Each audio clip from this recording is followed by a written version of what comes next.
Good morning. Thank you for being here. I know some of you live in the mountains and we had lots of snow.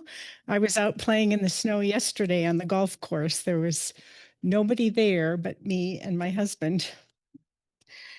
So I'm Kathleen Hessler, and my topic today is We All Have a Story to Tell, Memoir Musings and Mistakes.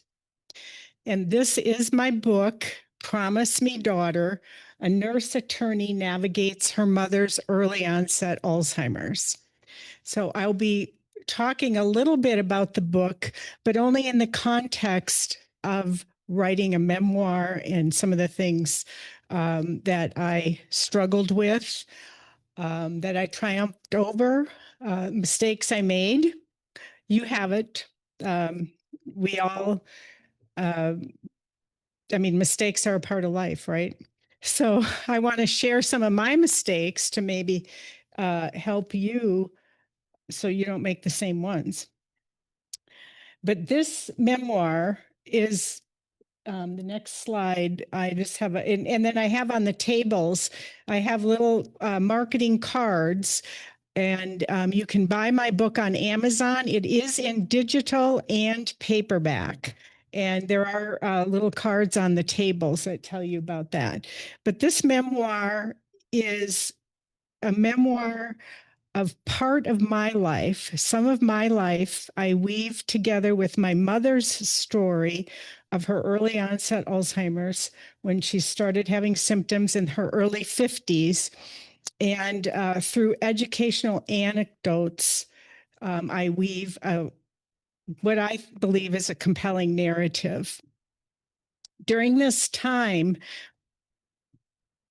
when my mother was going through, next slide, when my mother was going through her early onset Alzheimer's, shortly after she started having her first symptoms, I transitioned from working as a registered nurse to working as a lawyer for long-term care entities. So I was a corporate lawyer for national companies that owned nursing homes, home health companies, hospices, assisted living, the whole gamut, if you will, the continuum of long-term care. So every year, my mother's course was 12 to 15 years. And during this time, I was a daughter, but I was also an attorney representing long-term care. And of course, I had my nursing background. So I tell this story from all three perspectives. Also, I thought it was interesting to hear Leonie talk about just starting law school, because I tried to write when I was working as a lawyer. I just retired 2.5 years ago, and as a lawyer, and then I was a consultant for many years with doing legal issues and compliance. But I had to write so much, during my legal career, and the last thing I wanted to do on weekends, if I wasn't carrying work over, was to sit down and write. So I had, stories here and there that I would write, but there's too much writing in law. So my heart goes out to you, Leonie. Good luck. But I know you have a passion for it. But I was very happy to retire and really start to work on my book diligently, because it's a different kind of writing. And I will talk a little bit more about critique groups later, because my critique groups, many of them said, Kathleen, you need to cut the legalese, write more about your emotions. So we'll talk a little bit more about that. But I did find time to write some stories over the last half dozen years, and I did submit some to the SouthWest contests, and I have several stories in the anthologies. And one of the things that I'll talk about a little later is, if you do need a break, if you are writing a memoir or a novel, but you want a break, well, with the memoirs especially, I was able to pull out a chapter and make it into a standalone story. And then I submitted that to the Southwest Writers Contest, and I won an award. It went on to New Mexico Press Women Contest. I won another award. So you can take breaks from writing your memoir, and if you can, develop short stories from some of your chapters. Next slide, please. So I wouldn't be a lawyer if I didn't have a disclaimer. Okay. So this speech should not be construed as legal advice. Information in this talk is not advice from a professional editor, professional publisher, agent, or intellectual property lawyer. So my specialty was healthcare law, just so you know. And this talk arises from my experience in writing a book, researching pros and cons of engaging as a professional agent, editor, and or publisher. It's based on my research and opinions and does not purport to contain expert information that you may glean from expert editors, writers, or publishers. Next slide. So you have a story to tell. How do you want to tell your story or have your story told? So how many of you here are all working on, or actually working on memoirs? Okay, so many people. This genre, the memoir genre, has really expanded over the last couple decades. 20 years ago, you didn't find many memoirs. Even a few years back, I think 2 or 3 years when I was working on a book proposal, I went to Barnes and Noble and I went to several other bookstores to look for memoirs. There weren't that many. Several months ago, I went back to Barnes and Noble. The store is filled with aisles of memoirs. I mean, walls of memoirs, upstairs and downstairs. But the caveat there is they're mostly famous people. So this is also what I'm going to talk about. While memoir is an expanding genre, and we all do have stories to tell. Everybody can tell a compelling story, even if you haven't lived that long. But the most publishers want famous people or some very unique experience or time in your life. So just keep that in mind, because it is, I found that out when I started looking for agents and publishers. And what an agent that did work with me for a while shared that with me. So I'll go that. So one of the things you have to decide is who is your audience. I mean, you don't have to decide it because sometimes as you write, things evolve and you change your focus, you change your mind on something, but you want to have in mind who would your audience be. So for me, for instance, with Promise Me Daughter, I thought about this book many, many years ago when I was going through this with my mother in the 1990s. She died in 2002. So her story is somewhat old, but what I have done in this book, I mean, it's timeless, though. Unfortunately, my mother's story is timeless because not much has changed on the care and treatment for Alzheimer's. Yes, we've come up with more sophisticated treatment. More people are aware of the disease. There's more collaboration in, caring for people, families. People are so much more aware, but nothing major has really changed. We have some new medications that are out. But so in my book, this book was just published in the fall. So you will get current information on diagnosing, because the diagnostic techniques have improved. So there are things that have improved, but many other things in here, and some of the legal concerns you might want to look at, advanced directives, taking keys away, those kinds of things. I have woven those issues into stories, individual chapters. But so because I was working as a lawyer and I was a generalist, my client, nursing homes, assisted living facilities, thought of me as a regulatory lawyer and operations lawyer. So they would call me, especially my local nursing home, in New Mexico. At one point, I represented many of the nursing homes here in this state, and they would call me about anything, whether it was a family uh, problem with the daughters. I mean, any kind of issues with family members, contract issues, employment issues, um, allegations of fraud, anything that they encountered, they would call me first in many situations. And then I was also, because nursing homes are highly regulated. When I started working as a lawyer in the long-term care industry in the mid-90s, someone told me that it was the highest regulated industry in the country next to nuclear power.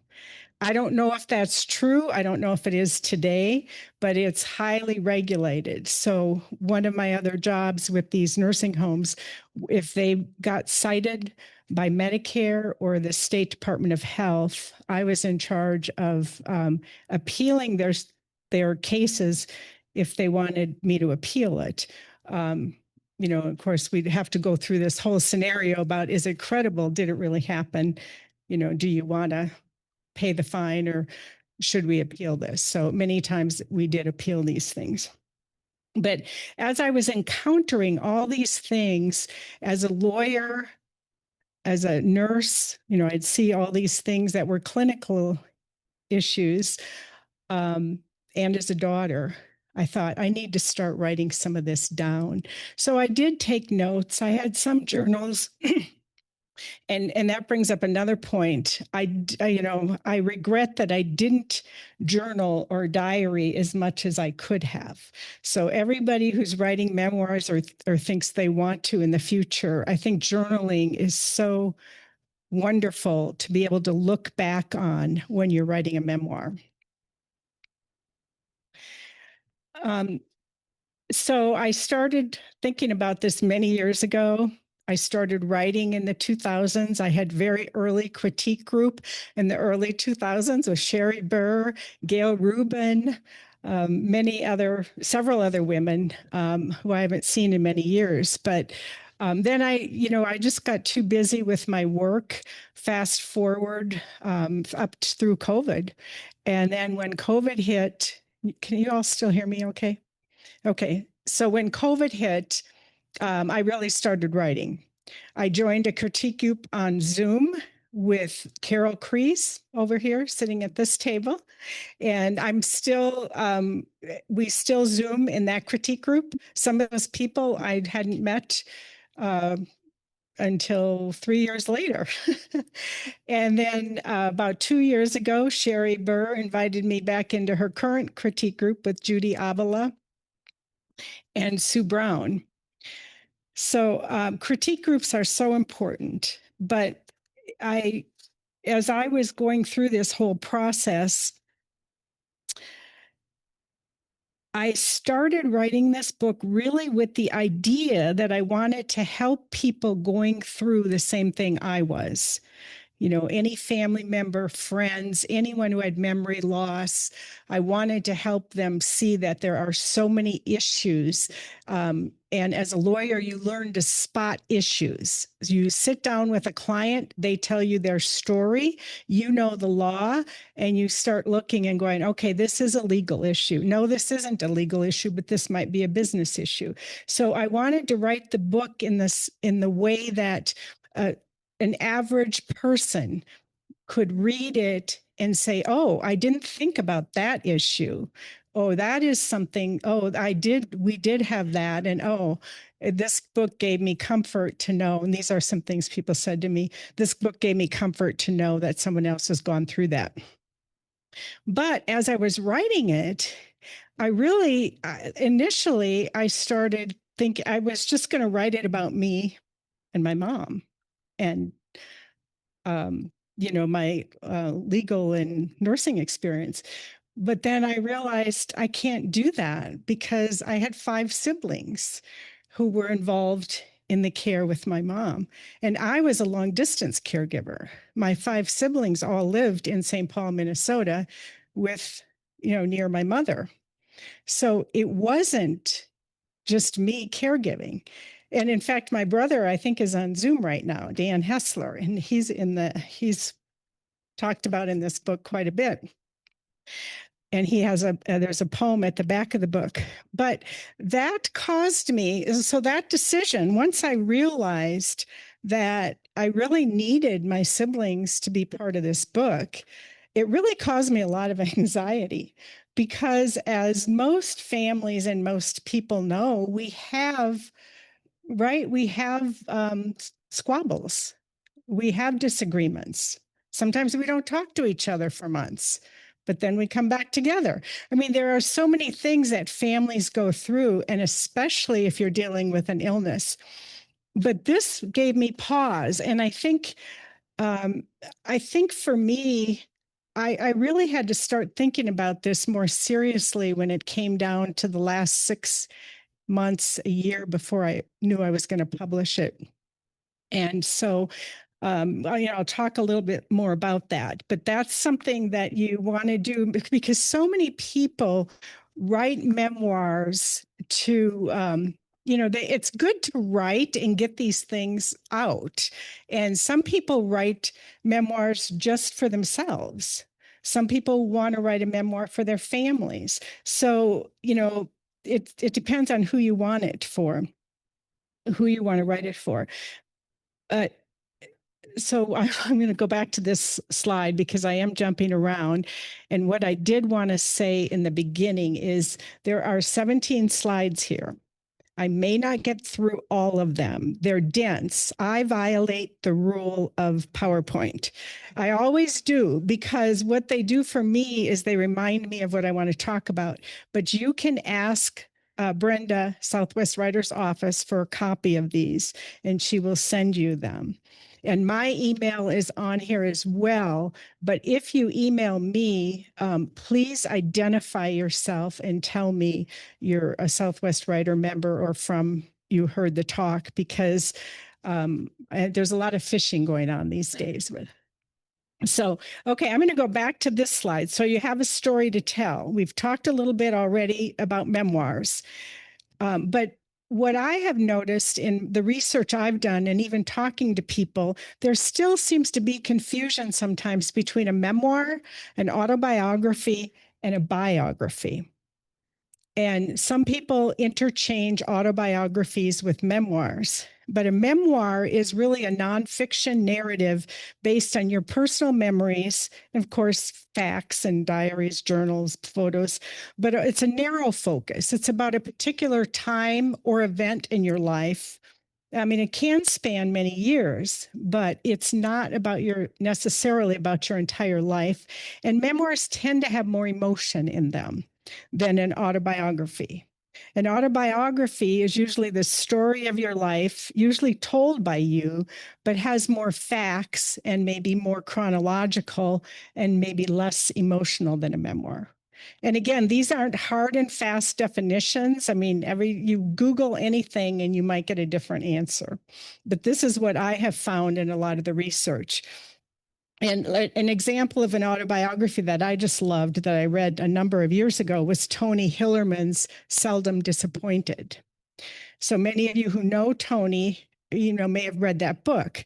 But then in the last few years, James Morris wrote a biography of Tony Hillerman.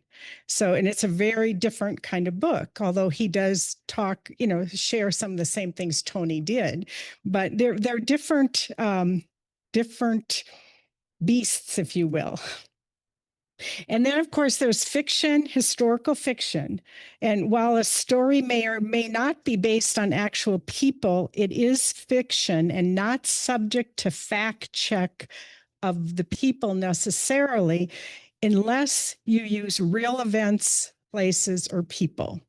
Then you really need to fact check, especially if you're doing historical fiction.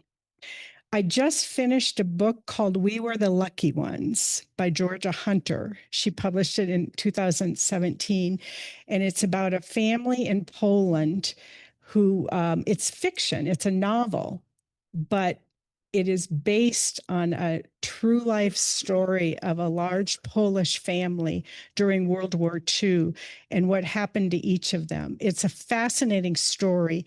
And at the end of the book, the author's note, the author is the great granddaughter, and she did 10 years of research, but it's a novel because she was not privy to any kind of dialogue. She had no firsthand knowledge of dialogue with the characters or diaries or journals, but she did do a lot of other research and did find some letters from her family and things like that. But so you want to, I mean, I'm just throwing this out there.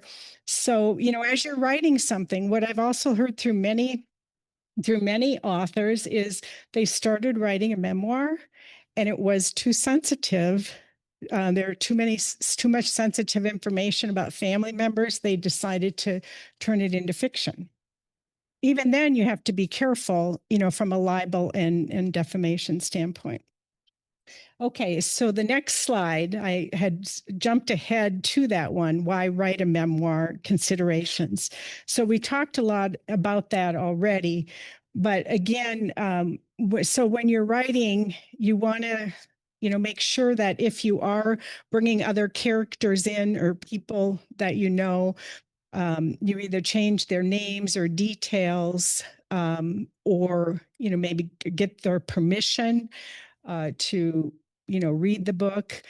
Toward the last year, I sent my manuscript to my brother Dan and my sister Lori and her husband John, who are in the book the most. And I had my brother mark it up. I said, use a red pen, use whatever you want, mark it up, yell, scream at me, because there were some things that, again, there had been conflicts. And so I wanted to make sure he was okay with it. I wanted to make sure my sister and her husband were okay. And, they said these things happened, and my brother gave me some very constructive feedback, and I did change some things and took out some stuff based on what he had suggested. And one of my sisters, Lori, who's in this book a lot, she said, those things happened. We're a family. We're under a lot of stress. It's okay. I think this book will help a lot of people. And so, and because I have photos in here too, I asked them to sign releases, and they did, because especially if you have photos, you want to make sure that you have permission to use the photos, or that you have, if someone is still alive, that you get their permission to publish their photo. So the next slide, writing and critique groups. I talked a lot about that already. Let's see how I'm doing on time. So writing is a solitary process. That's why introverts, I think, introverted people do a better job sometimes at writing. I am an extrovert. Sometimes I have a hard time sitting down and writing. And like I said earlier, especially after a week of writing legal arguments and legal reports. But, one of the other things, this is what SouthWest writers get out and join writing groups, join critique groups, take classes. I joined SouthWest Writers in 1999, and I faithfully went to took many classes, went to many meetings. This organization offers so much education. There are so many different classes. And of course, I've been a member. Now I'm a lifelong member. They used to offer a lifelong membership. But I took classes on writing, editing, agents, publishing, just everything. And I learned so much from this group. And just the camaraderie of being with people who are like-minded is so important. But one of the other advantages back in the early years, or the early years I was a member of SouthWest Writers, they had incredible annual conferences, 3 or 4 day long conferences. Agents came, editors, publishers came from all over the country. I volunteered to pick up an agent from the airport and shuttle her around during the weekend. And I even invited her and some of the members of SouthWest writers, Rob Spiegel, and some of the old timers, to my house. Well, and so she was an agent, and of course I, didn't have anything to publish for many years, but uh, so it's been a year and a half. I looked her up online and she still had a website. So I queried her. I sent her a query letter about my book. It was the first one I sent out because I thought it was one I could actually put in the first line. I remember meeting, I forgot exactly how I said it, but I had a connection with her because I had picked her up at the airport. And literally 5 minutes later, she responded and said, "This is the best query letter I've ever read on this subject." She said, "Would you send me your book on the condition that I will have an exclusive read of it?" So I did. And I thought, well, I'm getting ahead of myself, but I do want to talk about this. So I'm going to, so I sent it to her, the manuscript. And within a week, she read it. She called me. She said, "I want to set up a phone call." We had 2.5 hour phone call. She went through page by page of my manuscript. She said, "I really like your book." She said, "I think you should get it out there. It needs to be published." She said, "But there's a couple things I'd like you to change or enhance, a couple chapters." She said, "If you do that, we'll talk more seriously." But she said, she was slowing down, like more in retirement mode was the impression I had. And so then made the changes she wanted and she liked them. But she did say that she did some research and she said, memoirs are really hard to market right now. They're very tricky to market. And she said, "I'm not sure I can sell your book." And so, I went, she said, but she helped me out a lot, and she gave me a lot of many good suggestions.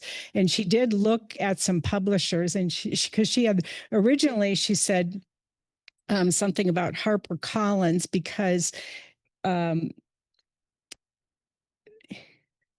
this is interesting because I was brought up Catholic. So in my book, this is not a Christian book. This is not a book on religion, but I was brought up Catholic. Some of my family have strong beliefs. So, there's some of that sprinkled in here.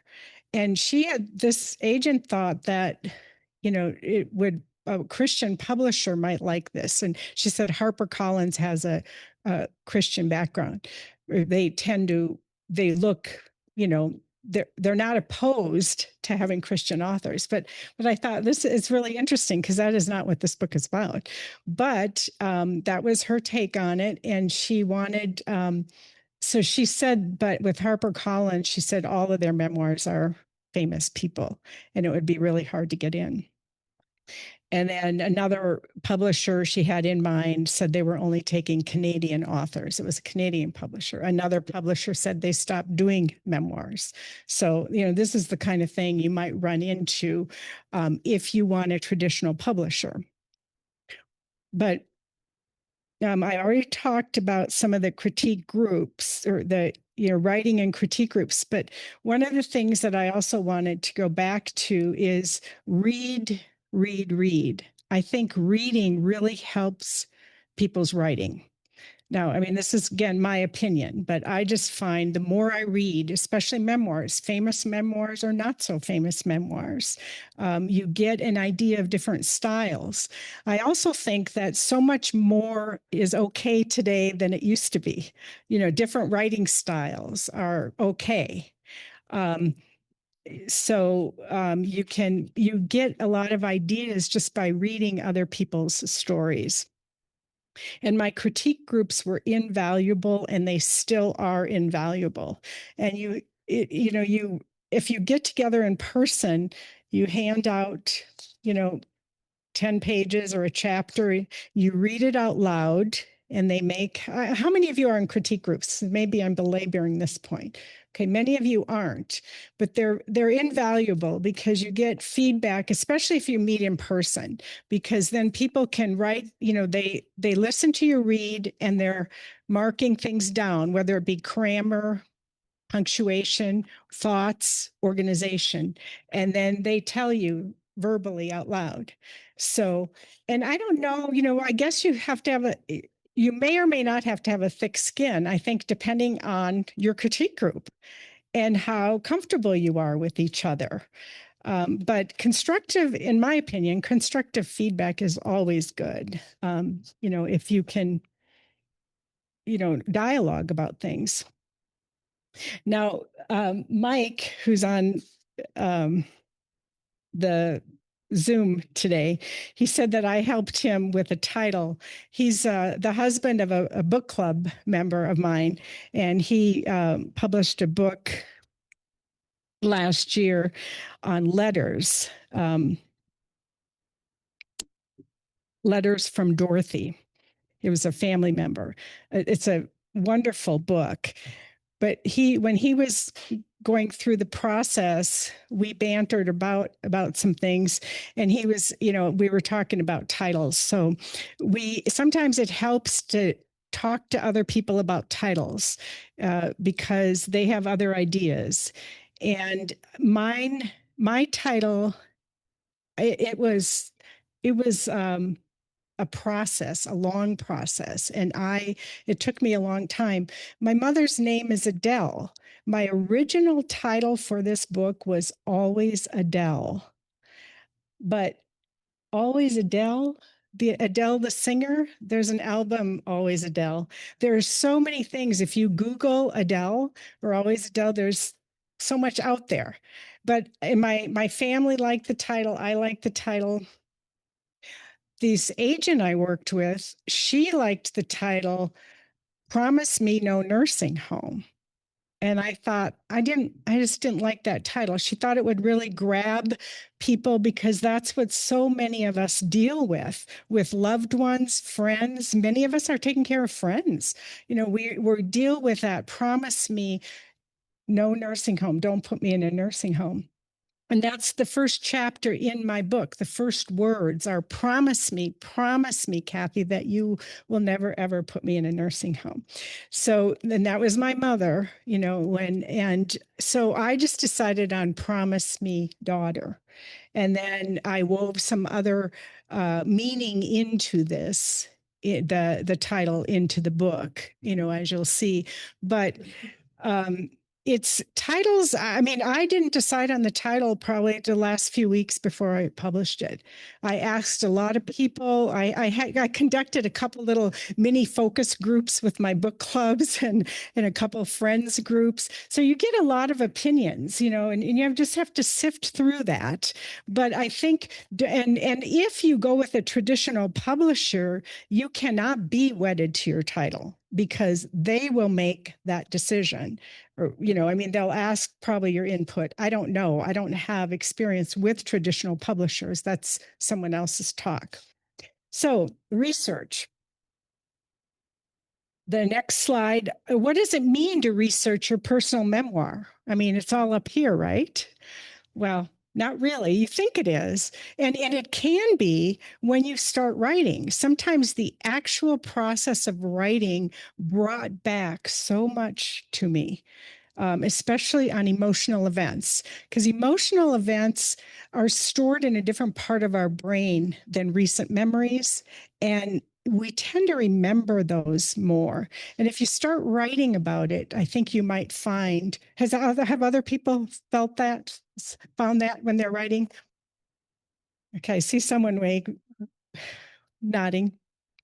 But the other thing is I saved many of the personal files, photos, diaries, journals. I had letters. If you read my book, you'll see that we had to go to court. My mother had a boyfriend along the way, and he had her revoke my power of attorney. So then we had to go to court. and that's called the bully boyfriend chapter. But there is where we had a lot of different issues going on, but I had saved. My mother was an attorney was assigned to her from the court. I had saved so much because I then was appointed her legal conservator. My sister Lori and we were joint powers of attorney, and then we did become joint conservators. I don't think I'm giving too much away, but the point was I saved a lot of these things because I was also a nurse lawyer and I understood nursing homes and how they operate. I would make sure I got copies of medical records from my mother's nursing home. So I even saved some of those. So much of this book is very accurate. And a lot of the dialogue, I don't remember verbatim, but I think just about, maybe one or two exceptions, almost every piece of dialogue happened, but it's not verbatim because I didn't remember that and I didn't have a recording back then. But, there is a lot of research to be done on your own personal memoirs. And if you just start thinking about what you have in your boxes. Reach out to your brothers and sisters, relatives, aunts, uncles, sit down and talk to them because they will remember things that you don't, or they will remember things that you do, but very differently. And I think many of us have had that experience. So you do want to reach out to them. And it's an added benefit. I think in retrospect, I wish I would have reached out to my siblings much sooner than I did. I did, they live in Minnesota. I travel back there quite a bit. I do have a disabled brother who is in a nursing facility there. I talk about him a little bit too, but so I'm back there frequently. So I did converse with my sisters and my brothers somewhat, but not really thinking about the book. We would talk about memories, but it is so important, even in the process in the last year, getting close to publishing. I talked to some of my cousins that I hadn't talked to in years, and they say, "Oh, I just remember the barbecues at Auntie Dale's." My mother's nickname was Dale. Auntie Dale and Uncle Ray's house, and just things that they told me. I ended up putting a few things in the book about what friends said about my mom. So you'll be surprised what comes back to you. And one of the things that I think is so important in memoirs, but also in novels, in fiction books, nonfiction, if you talk about places or historical events, you want to make sure you're accurate. I have the first chapter, a couple chapters, I go back in time about my childhood, and I reference the moon landing. And one of my critique group members said, "Are you sure that's the right date?" And I said, "Yes, I researched it." But you have it, because I'll tell you what really irks me, even in a novel, if it's a fiction novel and they're talking about Seattle, this and that and the other thing. I lived in Seattle for 15 years, and I went, that is not right. I lose my interest in the book if someone hasn't taken the time to get the facts right. Even if it's fiction, do not fictionalize an actual event or a place. I mean, there are books that have fictionalized characters and events, but I think you know what I mean. You want to make sure you're as accurate as possible. Some of these books that fictionalize someone's life, it's a little bit different. I mean, you know that going into it, but when people are talking about actual events, and it's so easy to find information today on actual events, places, people. So I think I exhausted that slide, but you can go back and look at that. Okay, so the editing. This is what I struggled with. Did I skip the? Okay, so editing. Don't wait till the end. Now, many people, I mean, I guess for me, I thought because I'm in all these critique groups, maybe I don't need, and I've written and written and written legal stuff and lots of things in my life. I didn't really think about needing a professional editor, um, but you do. And even if you're going to go with a traditional publisher, it's really a good idea to have a professional editor. What I found with critique groups is that many of us find grammar, punctuation, sentence structure. We find these things when we're in the critique group, but it's not foolproof. And especially your critique groups when you're reading a chapter or two at a time and weeks go apart, they're not reading the whole book at once. So it's really important to think about editing. And I mean, it can be expensive, but there's so much online about different editing companies and people. But that's the caution I want to leave you with here. Obtain a clear understanding on what you are purchasing. What I did last summer, and I think I was in too much of a rush because I had a publication deadline for myself because I was speaking at the American Association of Nurse Attorney Conference in October last year in Phoenix, and I wanted to have my books in hand. So I probably rushed it a little bit too much. And I did go in within a couple of weeks after I read it. I went in and made some changes because I did publish this on KDP with Rose Kern's publishing company. And I was able to go in and make some corrections. But look, think earlier on about what kind of editor you want. If you go online, there are so many editors out there. And what another author friend of mine told me is she said, Kathleen, there aren't a lot of standards or anybody can hang a shingle and say they're an editor. You can say, well, I taught English all my life, or I edited our newsletter for our corporation for 10 years. I've heard a lot of things. I talked to a lot of editors, and then I sent out 100, not 100 pages. 100 pages, I think, to two different people. And then 3 other editors, I sent 10 pages. Some editors will give you a free 10-page edit. So I saw, even with editors, they were marking up different things or they didn't catch things. So it's not, even an editor isn't foolproof, but there are more on what I'm finding is that there are more certifications and certificates online for editing. But there's so many different kinds of editing. Developmental editing will help you with your storyline, maybe some people work on outlines. I didn't. But if you have an outline or you don't have an outline, but you're not sure how to organize and you're just getting started, I think of developmental editing more early on, but some people have it later and they can catch things or reorganize paragraphs or say, I don't think you should have this in there. But then manuscript editing helps the structure of your story or the book in process. An editor may suggest moving or deleting paragraphs, chapter order. I was looking for something more like that. But I purchased a developmental edit, which was interesting. And it gave me, it confirmed a lot of things that I thought, but it might not have been a good use of my money at the stage I purchased that service. So you want to make sure you understand line editing, looks at words, sentences, structure, grammar. Then there's copy editing.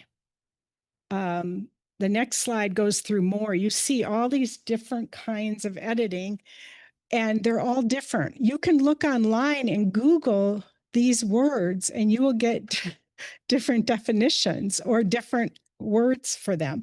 So decide what you want in editing and what you need. But certainly, if we're ready to go to press, it really is a good idea to get an editor to do a copy edit. Proof edit is usually after you have your book and you go back and you proofread it. Sometimes there are page issues, sometimes, just structure. just anything. It looks so different. Your book looks so different in a book than it does in a manuscript, and you catch different things. So you want to make sure you do some proof editing. A couple of years in 2020, I wrote a chapter called Healthcare Law for a nursing textbook. A friend of mine is dean of nursing college in Virginia, and she asked me to write this chapter. And then I redid it, and the different edition for 2024, I redid it, or enhanced it. But it was so funny because the publishing company is an academic publishing company, and they sent me the proof. It's just a laborious process. It's like 18 months, 2 years. If you go with traditional publishing, you're looking at long time frame. But so they sent me the final proof, and I had, I think, 36 references at the back. Well, one of my references, I had an IBID. So I had this reference, and then I had IBID, right? You all in this room, we grew up with IBIDs, right? So, but they deleted it. But then they didn't do anything to rearrange the numbers. This is the editors of the publishing company. So I caught it, and I said, what do you mean you don't use IBID? They said, we don't use IBID anymore. I said, you don't use IBID anymore? Well, then what should I do? And they said, well, the only thing you can do is just repeat the site. And I said, okay, but why did you delete it? And now we have this problem with, but it took like an act of God. I finally had to get the author of the textbook. I said, you need to come in here and deal with this, because I can't deal with it anymore. So, there are even professional editors, professional proof copies. It's just, you just have to be on top of it. But I think you're much better off if you can hire a professional editor at some stage and have someone look at the final copy for you. And of course, tools, Grammarly, Google, ProWriteAid. I looked at a lot of these. I played around with them some and used them some, but you have to really be cautious, because you don't want to get into the problem of AI writing your book or writing paragraphs. Amazon, KDP actually asks you, do you have any texts, or is your writing AI generated? They ask you that. And I don't know how, they figure that out, or I guess they can, because the Grammarly tool does have, you can actually push this button if you put your chapter in there, and it'll check to see if you have AI. Well, it's, and I thought it was interesting because one or two chapters I did that, and they came up with a couple sentences, and I thought that's really interesting because it's not AI. But what I realized, it was kind of like my lawyer speak coming through, which was really interesting. But I think these tools are valuable and they can help you, but don't get caught up in them, because I think I've also noticed, and I see and hear many people see on Google and just querying things, that there are a lot of mistakes. A lot of mistakes in punctuation and even spelling, word choice. If you use one tool and try another, you'll get a different answer. So don't rely on that. Okay, other considerations when publishing a memoir. I already talked about some of this, the photographs, the family. Release of claims. Do you need a release of claims? You have to decide that depending on, sensitive information, or just to be clear, on who owns what, that's up to you. You might want to, if you're, putting a memoir out there that you're having an angst about, or some things are controversial with family members or relatives, you might want to have a lawyer, intellectual property lawyer, look at it. Do you need formal citations? That was one thing with my book.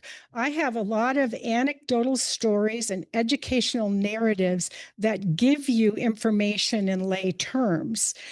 but I double checked a lot of these things because it's all up here. It's my, my legal career. I know this stuff, but I wanted to make sure that it was accurate, still accurate today. And so there are some AI citation programs that will pull some of that in and say, this is supported. And give you citations. I didn't feel like in my book I needed citations because so much of it is common information. There may be multiple sites. I do have a chapter where I talk a little bit about the 7 stages of Alzheimer's, and I cite right in the text, the doctor Barry Reisenberg, who developed the 7 stages. So you can also do that if it's something, you want to just cite in the narrative in your book, just cite the person. So the pros and cons of traditional publishing, agent or no agent. The pros of a traditional publisher is you get assigned an editor. Usually they have a legal department that does a legal review, cover design. They will work with you on your title or decide a title for you. They do printing, distribution. You still have to have your own marketing plan, but they may supply some marketing funds for you or help with the marketing plan. Every publisher is different. Now, today, we have you can Google, there are so many YouTubes out there on publishing, on editing, on what is indie publishing, what is self-publishing, what is hybrid publishing. There's so many options nowadays. Self-publishing, there are companies like Rosemary Kern Publishing, RMK, who helps format the books and works with you. She's not an editor. She makes it clear she's not editing your book when she helps you publish it. And publishers aren't editors, but you want to think about, if you self-publish, these are things you have to think about. And don't make the same mistake I made. Think about it far in advance. If you want traditional publishing, don't wait till your memoir's done. This is my advice based on my mistake. I just kept thinking, I'm going to get this whole book done before I query anybody. And that's what I did. But then what happened, I really wanted to get it out. And I realized that it's going to take at least a year to query agents or publishers. And now what a lot of these agents and publishers say is especially publishers, they say, if you've sent it out to many, others ones, I don't want to read it then. Or are you going to give me an exclusive? But then we did. This one agent I worked with, she did send it to one publisher, and she said she told her she could have an exclusive. Well, it took months before she got back to us, a couple months, so can you afford that time? Do you want to wait that long? So if you're in the beginning, and if you're in the middle of working on a memoir or thinking about it or have an idea and a book proposal, send it out to agents or publishers if you want to go that route. Many the big publishing houses, you need an agent. But there are many publishers, if you just look online and do research, that you can send your own book proposal or query letter to. Now, let's go to the next slide on the query letter. So you're all very seasoned. Many of you are seasoned writers here. So you know what a query letter versus a book proposal is. But I'll just briefly summarize it. A query letter is usually a one-page letter. And this is what I originally queried that agent. I said, this is the name of my book. This is what it's about. This is who I am and why I'm qualified to write this book.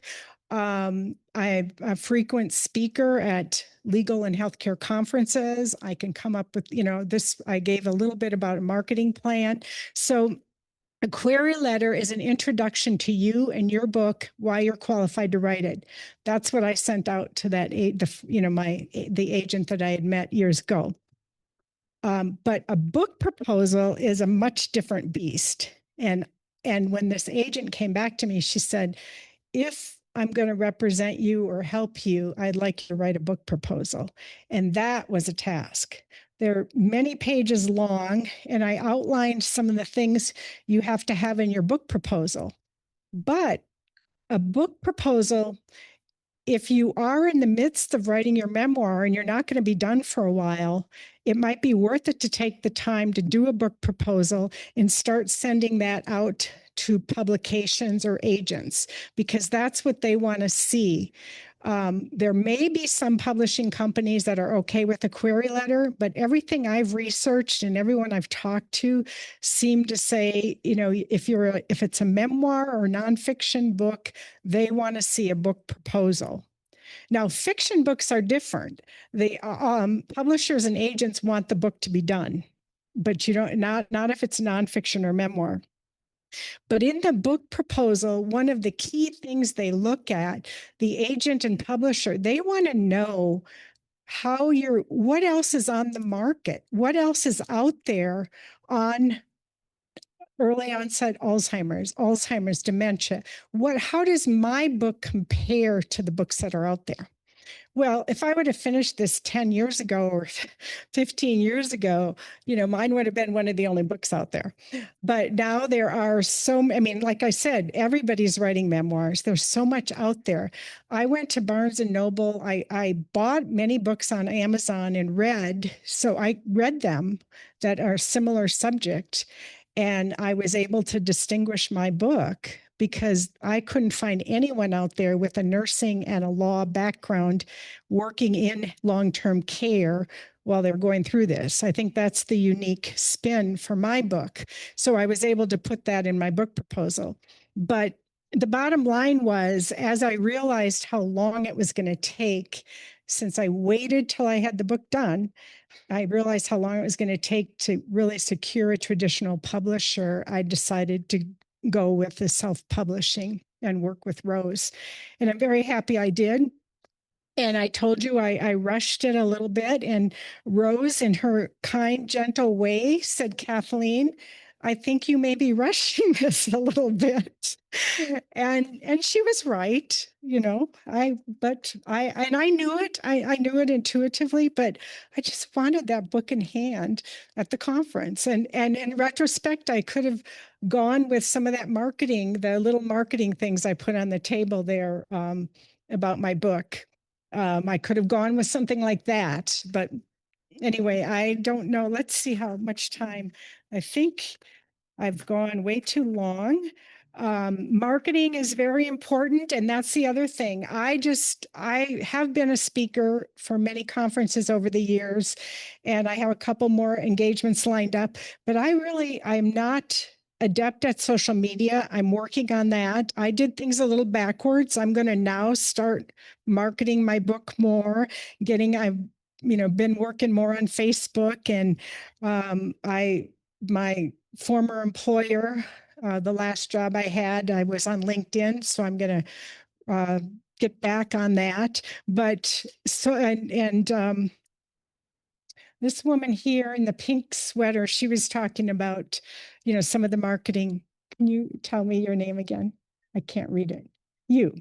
Yes, Chrisella, because you were talking about some of the marketing you've done and, a lot of things you do. And I think it's so important, and I'm looking to do that. When I was in Phoenix, my talk to the American Association of Nurse Attorneys was evolving senior communities, and what those of us who are older might look to for a senior community, alive, active versus continuing care retirement community with nursing home, assisted living. And someone came up to me after and said this would be a very good TED Talk. So I'm going to look into researching that. But I'm a little bit behind the 8 ball on my marketing. So again, sometimes it's hard for us to focus on more than one big project at a time when we want to get our book done.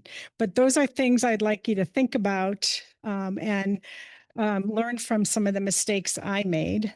I'm here for questions. Any questions? Thank you for listening.